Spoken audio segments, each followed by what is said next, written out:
خیلی از دوستان درخواست داده بودن که نحوه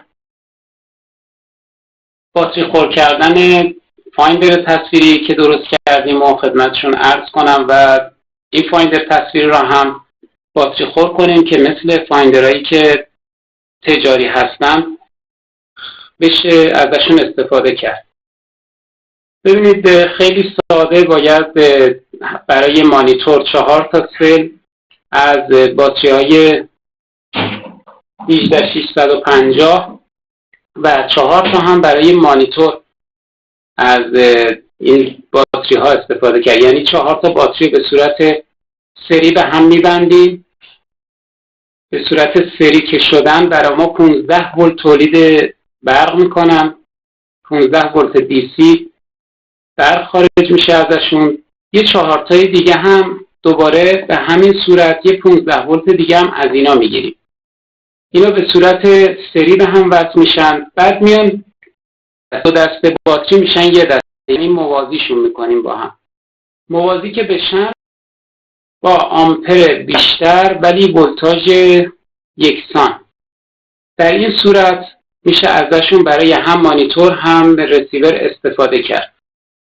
زمانی که 15 ولت ازشون گرفتیم میایم یه دونه رگولاتور 7812 بین راه میذاریم. مثبت باتری ها رو میدیم به پایه این 7812 و منفی رو میدیم به پایه وسط. به این صورت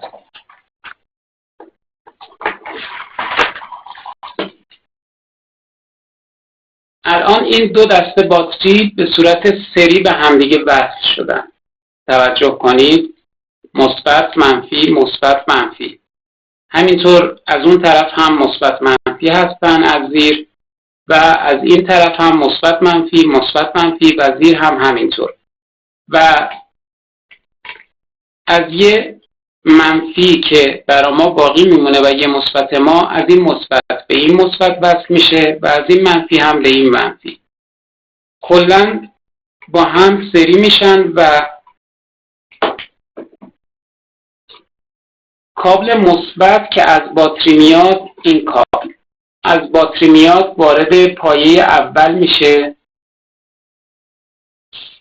و پایه منفی هم که کابل آبی هست که از باتری میاد وارد پایه وسط میشه. برای خروجی هم از پایه سوم یا آوتش میگیریم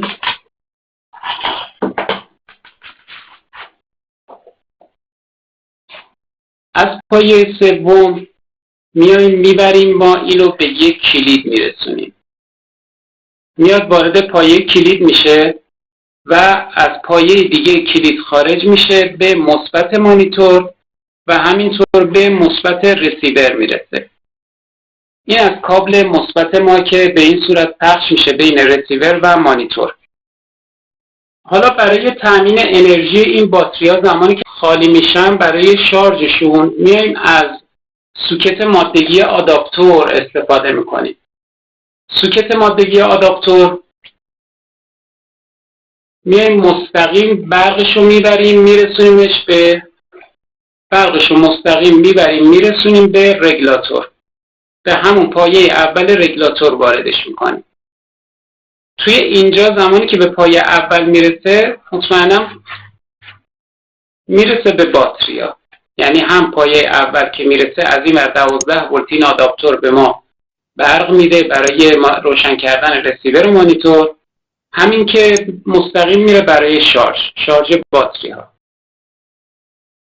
و پایه منفی هم از باتری ها مستقیم میاد توی پایه وسط و بین تمام منفی ها پخش میشه. این پایه منفی، این منفی کاملا میاد تو منفی مانیتور، منفی رسیور و منفی سوکت مادگی آداپتور.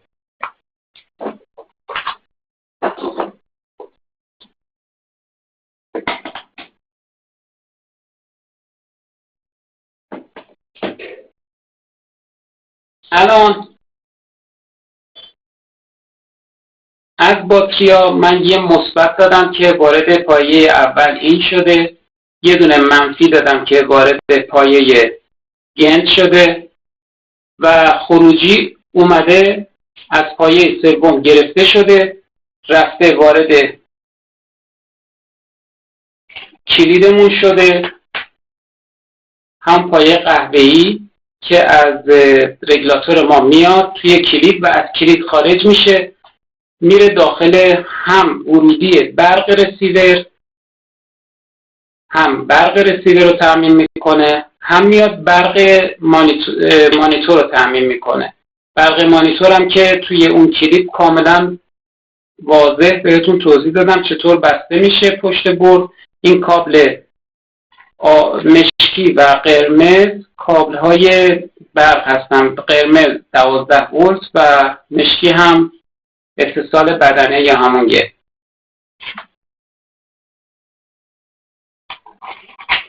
و کابل منفی هم به همین صورت، کابل منفی هم رفته پخش شده، کابل آبی رنگ منفی هم رفته پخش شده به منفی مانیتور. این منفی مانیتور و دوباره اومده توی منفی سوکت شارژ و همینطور وارد منفی رسیور شده. به همین صورت و به همین راحتی میشه این کار رو انجام داد. حالا بستنش هم خدمتتون عرض میکنم. خب برای آزمایش هیچ برقی الان بهش وصل نیست، فقط کافیه که من کلید رو بزنم، فقط کافیه که این کلید رو من روشن و خاموش کنم تا ببینیم به چه صورت هم مانیتور هم رسیور فعال میشه.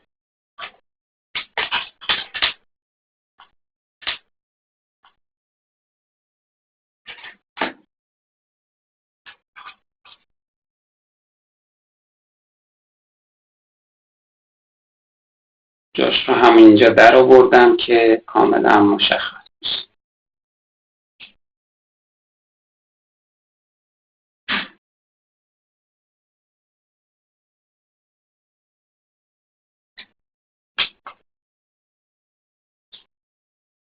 این از مانیتور و این هم از رسیور.